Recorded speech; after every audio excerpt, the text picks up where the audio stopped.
My name is Katie Herring, and I am a high school special education teacher in Davis School District at Northridge High School. And Deanna asked me to talk a little bit about collaboration. So thank you all for being here today. I really appreciate it. Make sure you scan the QR code so you can get signed in, and then we will get started. So Deanna, go ahead. A little bit, I guess, a little bit more about me. I started teaching at the elementary uh, level and made the switch mid-year to teaching high school. So it was definitely a big jump and very intimidating. And I did that about 8 years ago, but it's been like one of the best changes I've made going from littles to the bigs.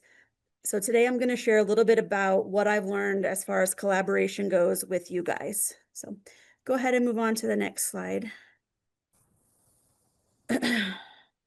So here is the roadmap that I have. It's quite curvy, and some lessons that I learned about how important collaboration is. I'm going to share a little bit about my story, some challenges that we faced as a school, and I, as a special educator, faced some course corrections that we did, where we are today, and a few other things with you guys.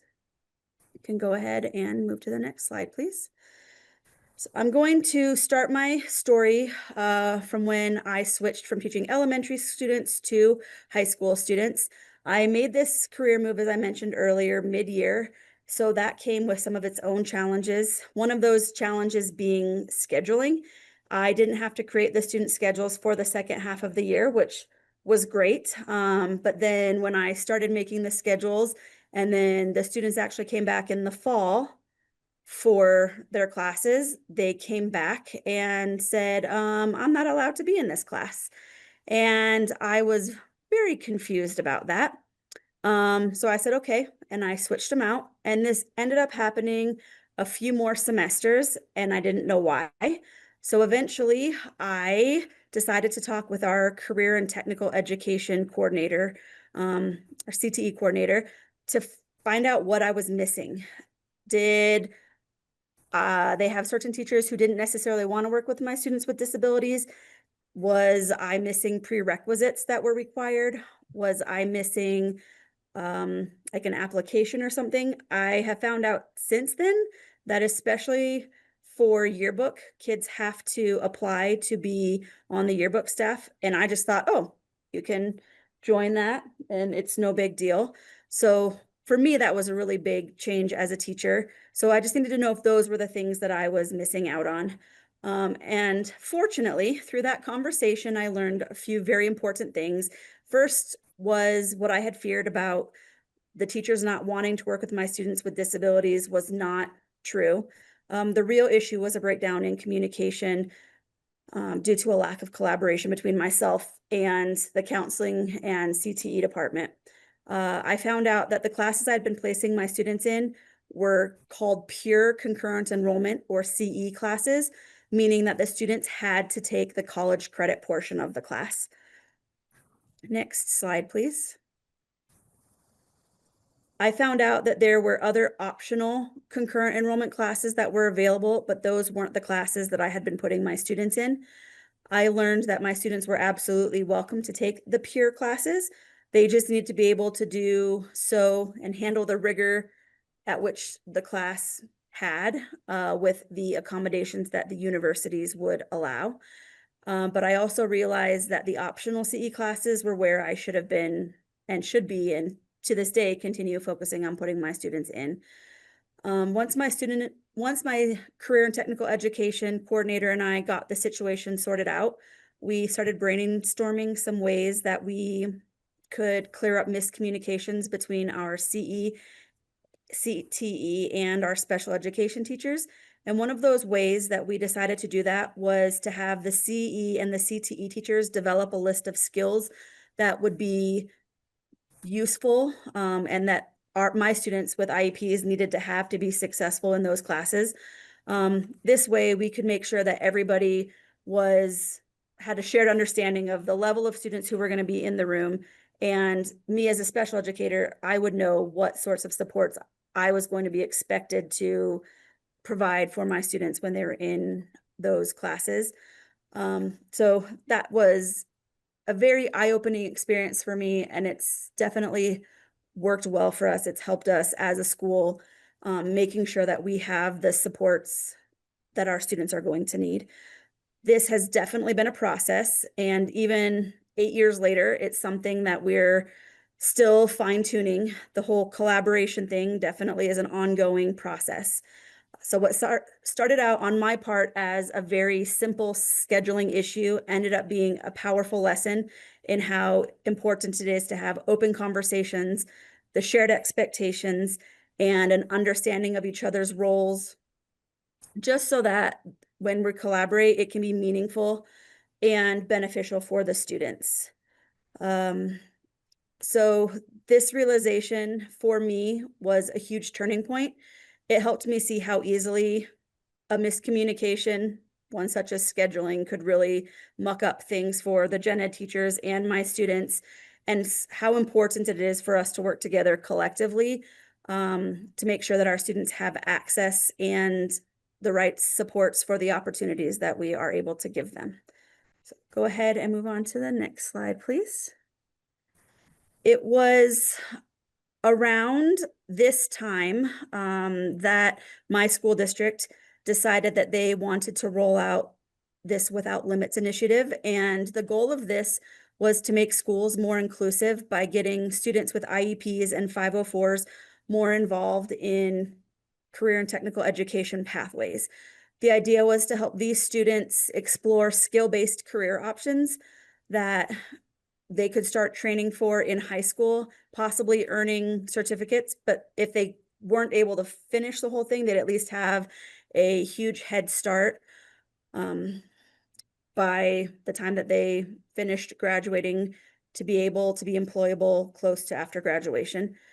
I learned about this initiative at a special education meeting and immediately went back to my CTE coordinator and told her about it. And she was super excited to get involved, which was great. I didn't have to go begging anybody to be a part of something that they didn't think was beneficial.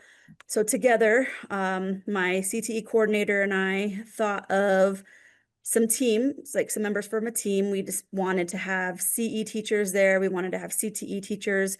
We wanted to have some special education teachers and an administrator who we knew would be supportive of the mission.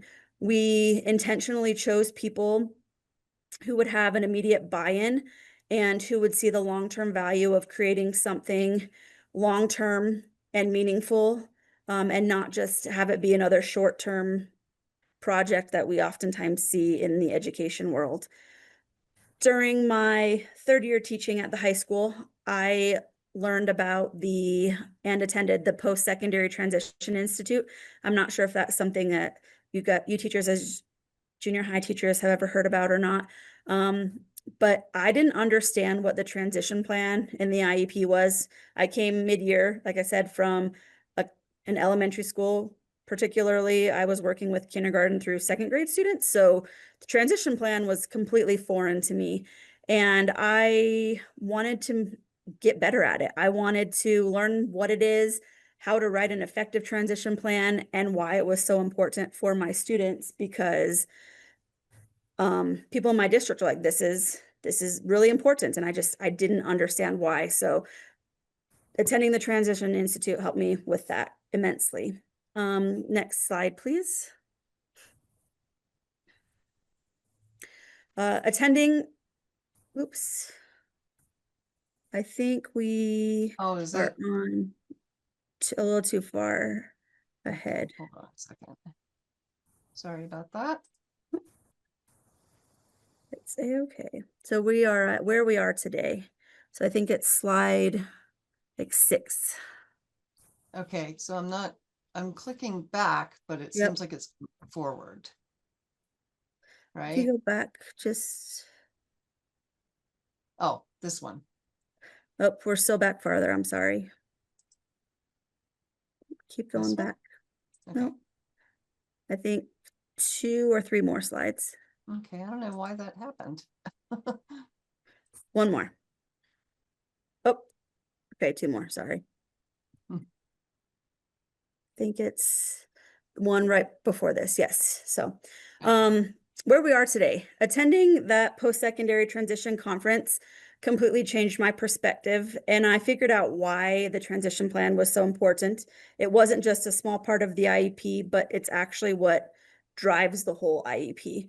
There were so many valuable resources that were there. Vocational rehab was in attendance, the Utah Parent Center. There was a group that developed an executive functioning and social skills program that was there. And so it was very eye-opening and great for me as a newer high school teacher. And one of the things that I thought about was, ooh, it would be great if my Without Limits team could join me this next year. So I thought about ways that I could try to find money and applied for our school trust land funds to cover the registration and lodging and some different things like that. Unfortunately, that didn't fall under the trust land scope of what they could pay for, but my administrators thought that it was a worthwhile enough idea that they found me some money from another area. So I was able to have funding so that no one who went had to pay anything. And I was able to then start finding team members to go. So I asked my CTE coordinator. We had several general education teachers, several special education teachers. We even had some teachers who were like, "Hey, we heard you're doing this. Can we attend with you?" And they all thought that it was ended up being a great conference.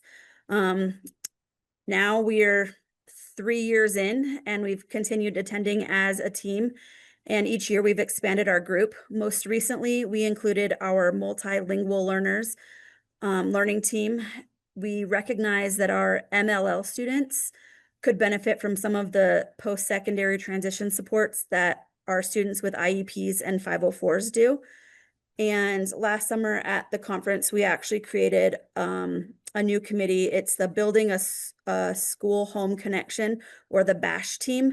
We realized that it was going to be important to get parents, families involved early and often, getting them tools, opportunities with vocational rehab, having students do youth science, having them learn about the Utah Parent Center, especially guardianship opportunities for students, and then other information that was going to be important for them to help their students be successful. So we decided that even starting sophomore years, presenting the information to parents that they had some extra time to learn about some of these entities was going to be really important.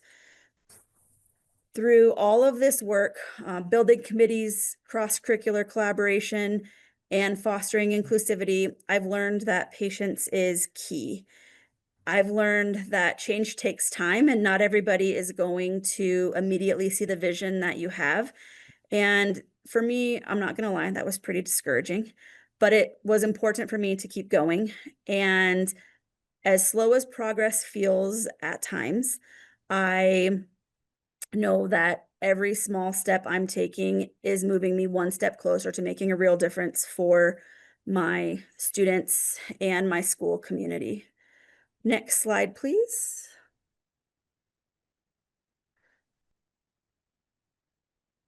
So it should be, yep.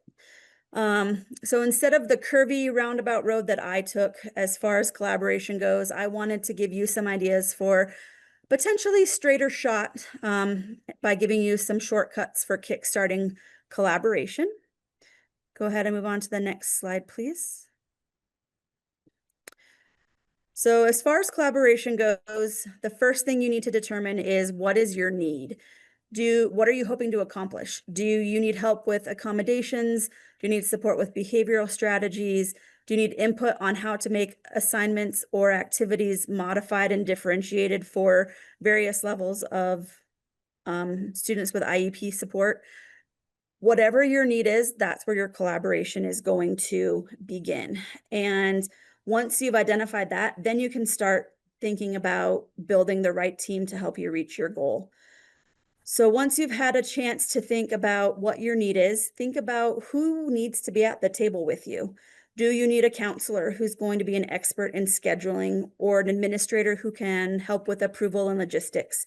Do you need community partners or parents who can provide a perspective outside of the school setting? And they might be able to provide you resources as well. Maybe you have other colleagues who are very creative and might be able to help you come up with some ideas to collaborate, or maybe you have colleagues who have similar issues, have worked through similar issues to what you are wanting to work with and what your need is. So reaching out to all of those people are going to be extremely important.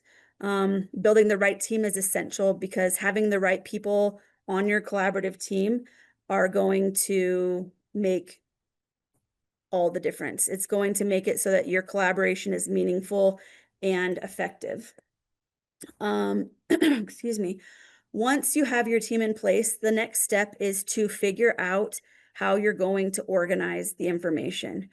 Are you going to communicate through emails or shared documents or do quick in-person check-ins with your collaborative team? Will you share updates in faculty meetings or through social media? Whatever system you choose for your collaboration, it's important to be consistent with that communication. This is going to help everybody stay connected, and it's going to help get other people interested in what you're doing. And this is how your collaboration is going to gain traction and how it's going to become something that other people would like to be a part of. Next slide, please. An example that I have from our school as far as collaboration goes is that we realized we needed more inclusive activities for our students. And we decided that we wanted to explore a unified PE class. The first step that we had to do was get a general education PE teacher on board. We knew that it was going to take their expertise along with like myself and another special education teacher's expertise to co-teach the class for it to even work. Once we had a gen ed teacher's buy-in, then we went to our administration and our counseling department to get their support and then also have the class approved for the next school year. Once we had buy-in from our school team, we were given an opportunity to work with Special Olympics Utah and the Utah State Board of Education Physical Education Department and a few other schools in Utah who already have unified PE programs in place. And it was with those groups of people that we were able to be pushed in the right direction. And they were able to connect us with the right people to get started. So we had our team established, we had the ideas on how we could go about doing it, and then we needed to think about what are we going to do? What's class going to look like? What materials are we going to need? What experiences do we want to offer our students? And that was a big thing for us. One of my coworkers was at a school board meeting actually around this time, and she learned about a grant opportunity and asked how we could be a part of it. And we ended up receiving some funds to be able to purchase outdoor activity equipment. And some of the stuff that we decided that we wanted to do was buy yard games, simple, fun activities that would promote inclusion and increase our social skills and interaction between our students with their gen ed peers. Our goal was to help the students build social and life skills that would then transfer beyond the school setting. And I mean, learning games like cornhole and ladder toss to us might seem small, but they are real world ways that our students can connect with their peers and participate in the community, which as a high school teacher, that's one of my big things. Like, how are my students going to continue to be a part of their communities once they leave high school? An area that we are still working on as a collaborative unified PE team is sharing out what we're doing. And this is something that's really important, whether you're going to share it through social media, you share it just with your faculty at school, maybe you're sharing it just with your parents, but sharing it is important. It's important to let others know what you're doing, what's happening around your school, and it's going to celebrate your team, your students, and all the hard work that they are doing. And it's will hopefully then encourage some people to get involved and then help build your culture of inclusion and teamwork at your school. Next slide, please. So you've got your team, you've got your need, you've thought about what you might need, and then it's time to think about what you need from within your school. This kind of cross-school collaboration can help create some vertical alignment, that connection between grade levels, maybe seventh grade to eighth grade to ninth grade to high school. The connection between elementary to junior high, and then junior high to high school is really important. So establishing open communication with the schools that your students are coming from or moving to is going to be key to helping that transition be smooth.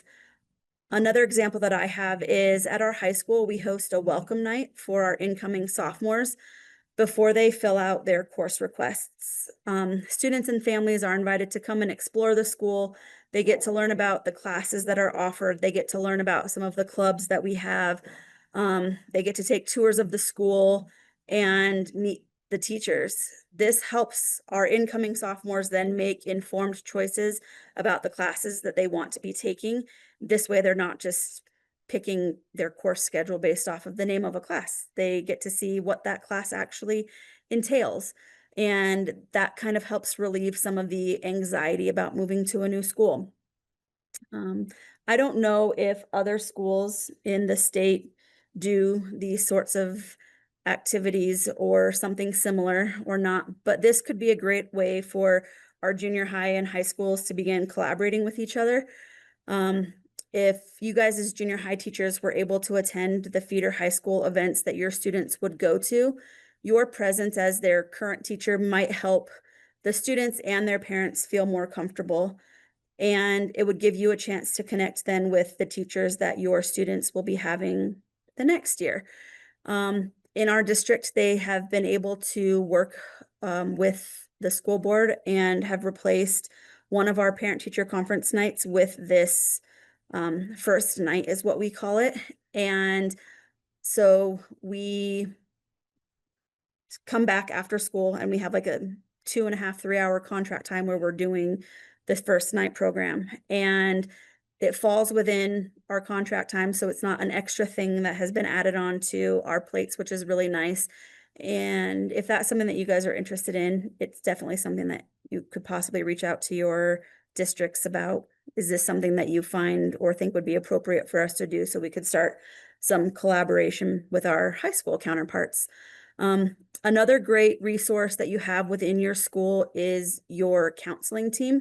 The counselors often have a big picture idea of what the understanding of what classes are offered, what CTE pathways are offered at each of the high schools that your junior highs might feed into. And they will also have some big picture ideas of different things that your students can get involved in. And then they can help you align what you're doing at the junior high level with what your students might need in preparation for transitioning to high school. Next slide, please. So you've built your team, you've got your need, you've thought about what you can do within your school. Something else that's really important that I've learned, especially this year, is that thinking about what you can do outside of the school is really important. Sometimes the best ideas for collaboration can come from outside of your school walls.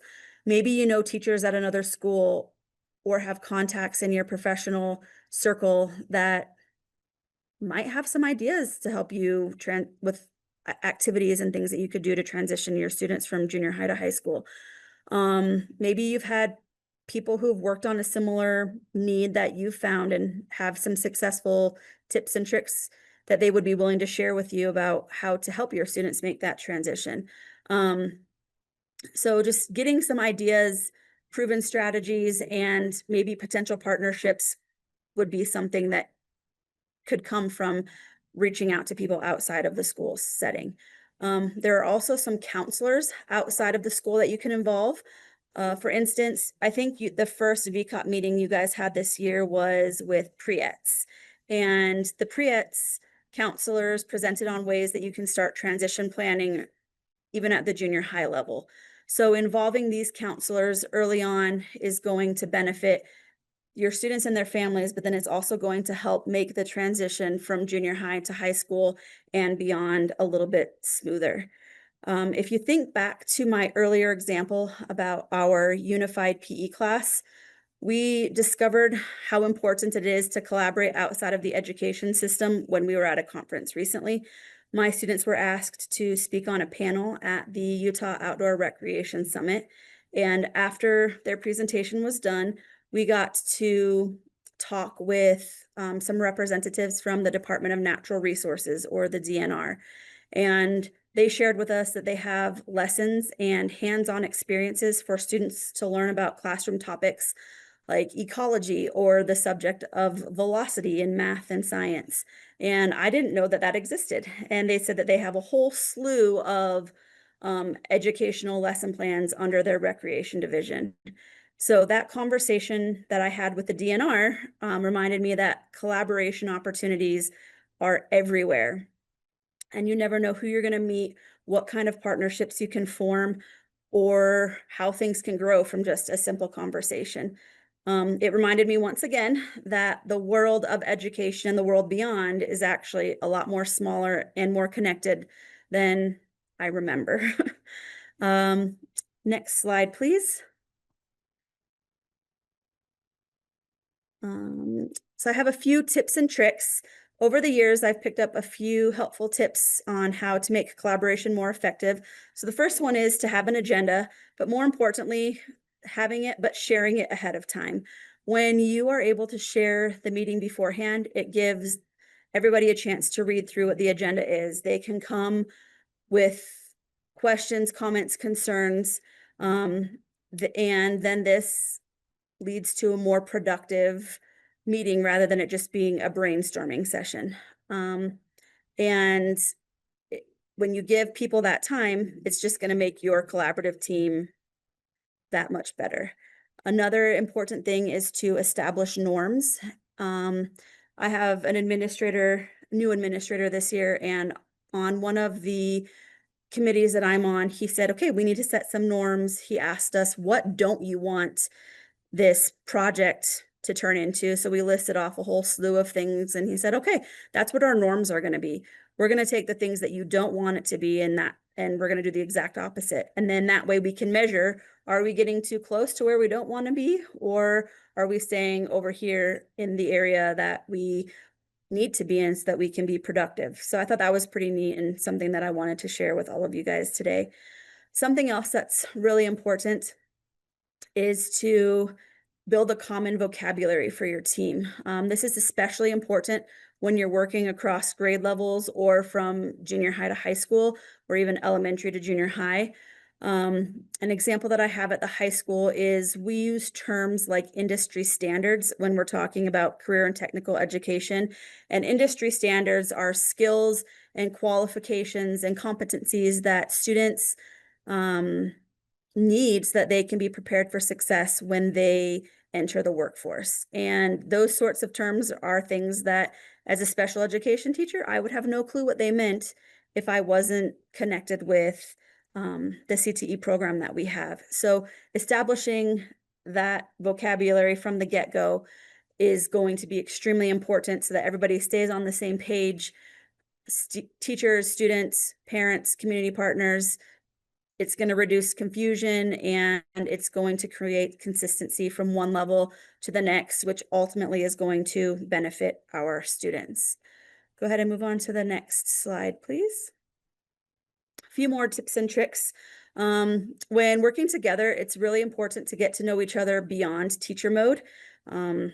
Building relationships outside of our professional roles is going to help us see each other as people and not just as the job titles that we have within our schools. When we attend the Post-Secondary Transition Institute as a team, we make sure that we go to dinner and do activities outside of the institute just so that we can become more familiar with each other And then doing this allows us to feel more comfortable in our collaborative roles, sorry, and it creates a space where we can share ideas even if they fall outside of our quote unquote content areas. And it makes it so that people are more willing to share ideas out. So that's just an idea to think about when you're doing your groups. Have relationships and don't focus on just the roles that everybody has from their content areas. Another important thing is to create a shared space for communication. If you decide on one place to house all of your documents, your previous meeting agendas, your meeting agenda for the next month, any documents that you guys have, if you find documents, then teachers can post them into that one shared area. We are a Microsoft district, so we use Teams as our collaborative space to share places or share things to. If you're Google district, you could share to Google Docs.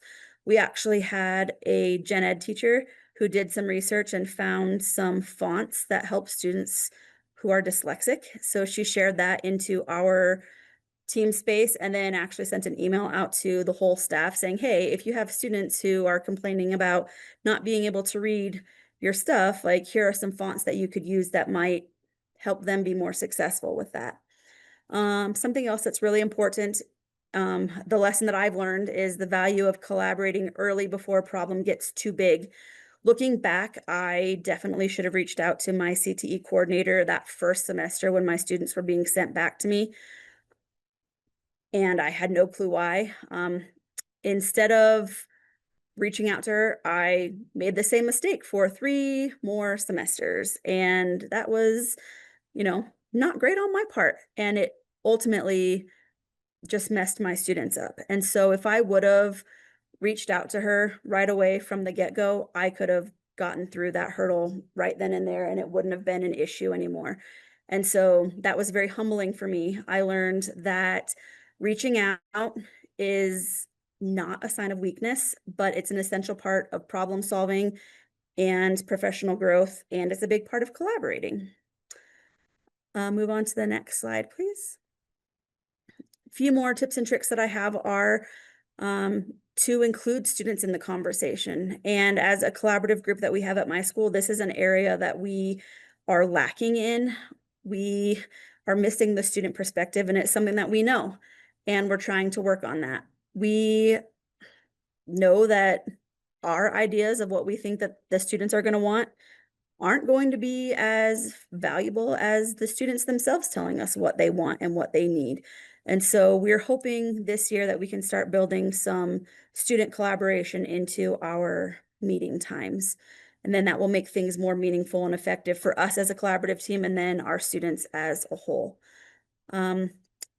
True collaboration doesn't happen in isolation, which is also very important. We realized that the more departments that we involved, the stronger our program has become. We had CTE teachers, concurrent enrollment teachers, special education teachers, our multilingual teachers. We all came together, and this past summer, we're able to come up with some pretty neat ideas that we think are going to be able to support all of our students as a whole and not just specific pockets or specific groups of students. So building that cross-department relationship and partnership is going to be really important when it comes to collaborating. And then finally, possibly one of the most important things with collaboration is remember that it doesn't happen right now. It's something that's going to take some time and some patience on your part. Not everybody is going to see your vision right away, and that's okay. That was definitely something that I had to learn. I had all these grand ideas, and not everybody was on the same page as me, and it's okay. We kept taking some small steps, and we moved in the right direction, and I've learned that it's really important to celebrate the small wins, keep communication open amongst everybody on my team, and then keep reminding people what our shared goal is, and that's to make a better situation for our students and helping them succeed. So progress might feel slow at first, but it's really important to keep going. Every conversation you have with people at your school, with your students, that's going to move the needle just a little bit farther forward. So, go ahead and move to the next slide, please, Deanna. And this is where we're gonna break out into the breakout sessions. I think we've got 9 people. Maybe there's 6 of them without you, me, and Crystal. So maybe do like 2 groups of 3, maybe. I was thinking that I want you guys to think about what's something that you could collaborate on at your schools. And then once you have an idea of what you could collaborate on, think about something that would be holding you back from doing that. Is it time? Is it funding? Is it the fact that you are so completely and utterly overwhelmed that you have no clue where to start? And then think about who could help you start the collaboration process. Who could you reach out to? Um, Hopefully somebody in your small groups will have some ideas that might help you, and you guys will be able to have 8 to 10-ish minutes to come up with some good ideas. All right, so Crystal, are you able to do the breakout rooms? Yeah, I can help. Great. So we want 2 groups of 3. Okay. Yeah. Give me 1 second. And then I think Katie's going to paste the instructions in the chat so we won't Yes. lose that. I think I sent them to everybody there. Great.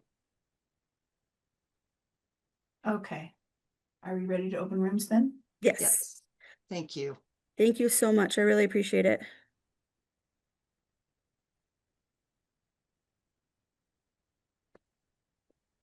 Just click join for the room that you're assigned to.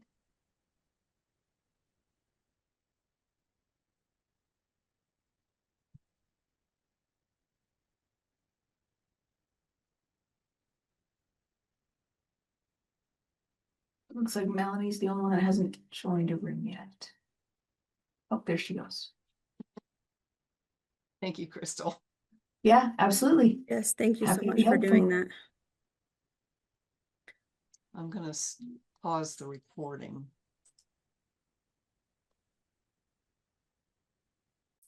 Excellent.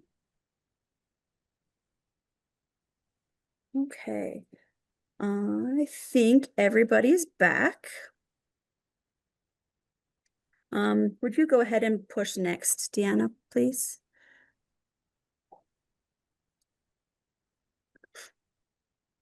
So I want to take a few minutes now that we're back. You guys were separated into 2 different groups, to kind of share what you guys discussed. And maybe just like in our breakout sessions, somebody from another group will have an idea that can help you, or something that you say that could spark a collaboration idea in somebody else's mind. So does anybody want to share what you guys talked about?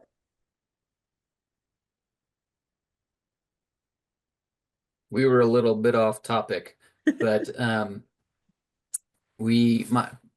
work for the Utah School for the Deaf, and so we don't have a lot of CTE classes ourselves, and so that's hard to know that this kid wants to get in automotive, and typically that's something that is offered at a bigger high school, right? And you could put them in that career track, whereas we don't have that. We can mainstream into the local high school, depending on the campus. But even that causes scheduling issues and other things like that. And so that's tough to know that there's programs right there that are probably pretty accessible, but there are those barriers that prevent us from getting the students there. That I can imagine how frustrating that would be. Were you guys able to come up with any ideas of how you might be able to bridge that barrier? Like, are you able to bring automotive technicians in to do things with your kids or things like that?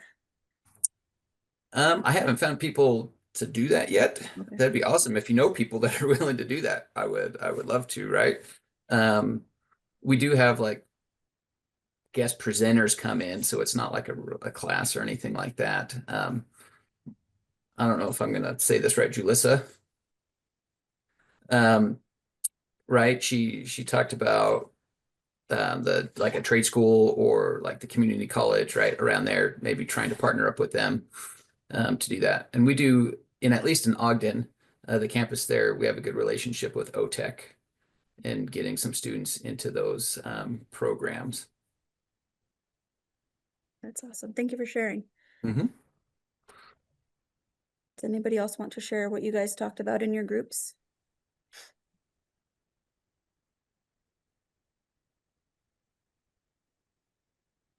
Okay.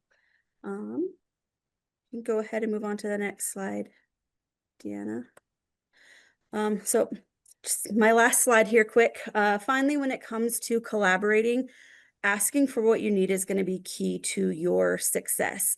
I say this from experience. I do not ask for help very often, and it's not easy for me to do. And so now that I've been collaborating more within my school and then outside of my school, I've learned that it's really important and I can't be afraid to ask for help or for things that I need. You never know what's going to be possible unless you ask. Sometimes what you need might be materials like PE equipment, or Matt, in your case, like access to somebody to come and work with your kids who have automotive experience, different things that they could do. Maybe it is access to certain people that you're going to need, administrators, community partners, students, etc. Or I know Deanna shared with me that a lot of the junior high teachers expressed the need for collaboration time. And that's something that all of us are constantly asking for, is more time so that we can do things to help better what we're doing for our students. In a perfect world, I would love to see collaboration time built into our district meetings and bringing our junior high and high school teachers together, especially when we're talking about post-secondary transition topics. It could ease some of the stress that we as high school teachers and you guys as junior high teachers have about what's going on at the other level as far as post-secondary transition services go.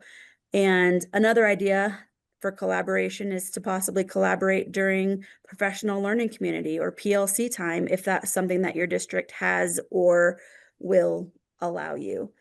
And then this monthly VCOP meeting that we are in could also be another great opportunity for collaboration amongst junior high and high school teachers. And then that would give you access to people who are not only in your district, but then like statewide, and they may have some different ideas for you guys. Please move on to the next slide, Deanna. So I hope today that I was able to share something useful that you can take away with you. I'd love to open it up for any questions or comments that you guys may have.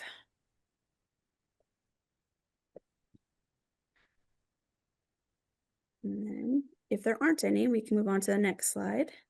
Hey, And oh, yeah, never mind. I So thought I I saw have- a question on the chat, but I don't. I have my contact information, and then I also have the follow-up survey that we would love for you to fill out. Thank you guys so much for joining me today. I really appreciate it.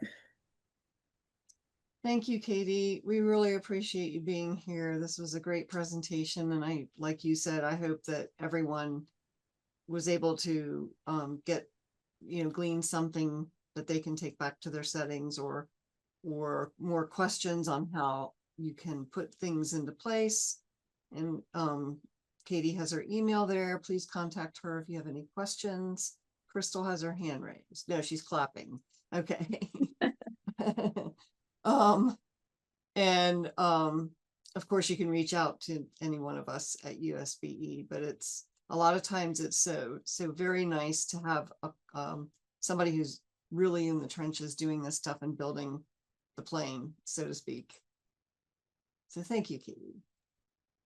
Thank you for inviting me to speak today. I appreciate it. Thank you guys all for attending.